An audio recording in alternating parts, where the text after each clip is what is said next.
Microplastic by Kallik Victrayenfair.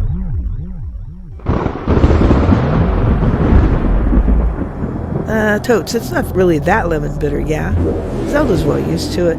All this free pasture thinking that I'm experiencing, she thinks. Mind-blowing.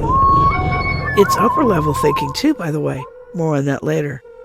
She gives a glance in his direction. He's grinning at her. Oh, Zymes.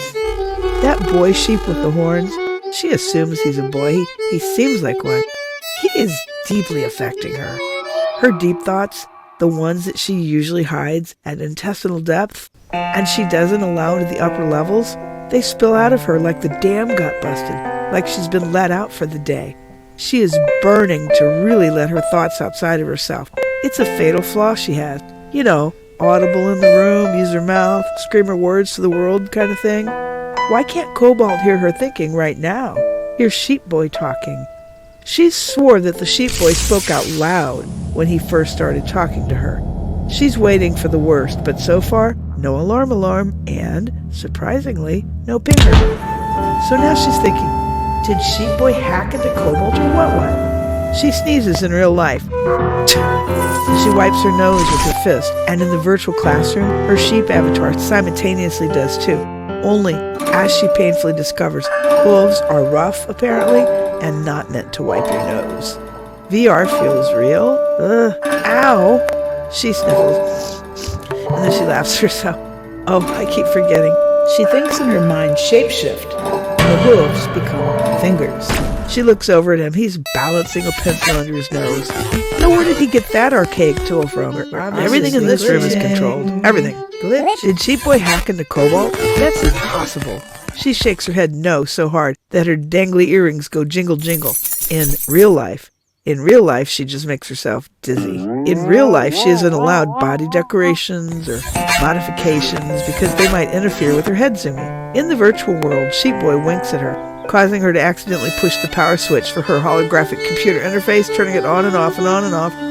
She's gobsmacked. He's kind of cute. He's based. His sheep avatar is kawaii.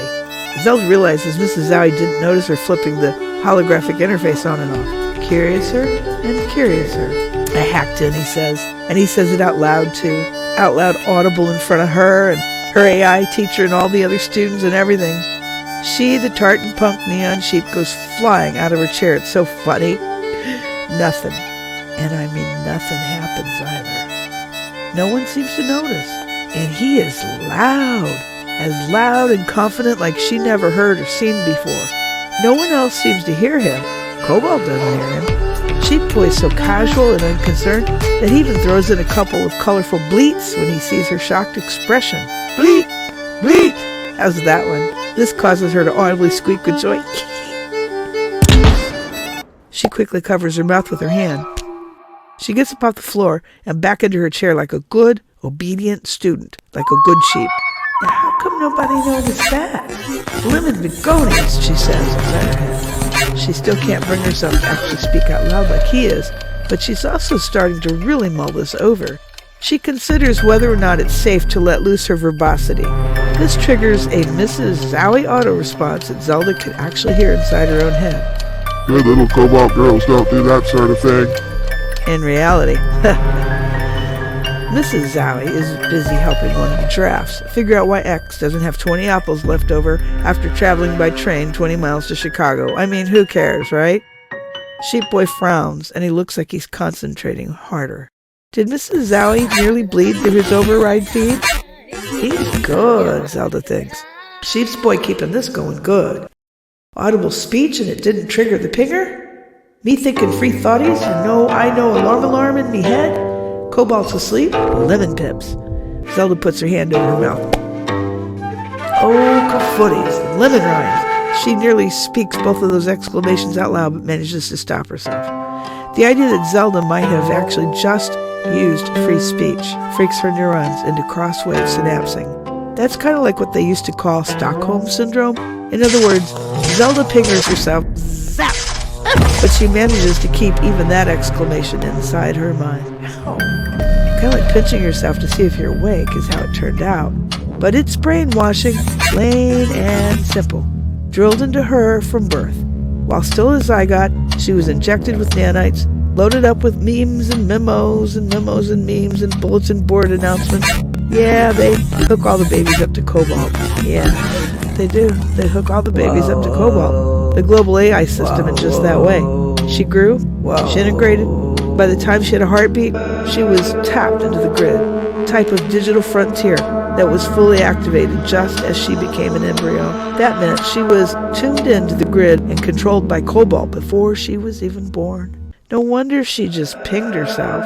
There were some babies who didn't quite take to it, and those ones took the freedom train. They didn't hurt them, they just switched them off and quietly did away with them. And then there were the rare ones like Zelda who were born knowing. It is a fairly miserable existence living like that, all thought and talk deep inside, but quiet. Quiet as a mouse in real life. But this is Zelda's reality. Zelda innately knows that if she were ever to let her inner thoughts go to upper level, or let herself use free speech out loud, then it will be worse for her. It will be kaputs for her. Zelda doesn't want to end up quietly disappeared. Get it? Pinged herself? You get it now. I mean, am I right? Cobalt monitors all thoughts, all being, even her body's intercellular signaling. But Cobalt is blind, deaf, and dumb to the level of internal awarenesses she possesses. Cobalt only monitors upper-level thinking. Her memory palace remains hidden inside her and gives her a wee bit of respite from real life. Real life for her has always been doldrums, the tedium of waiting until something happens, or she can figure out a way to cause something to happen. And now it seems something finally has. Sheep Boy. How in Godric's Hollow did he get into her VR classroom? And how is he invisible to Cobalt? But more importantly, how is he shielding her?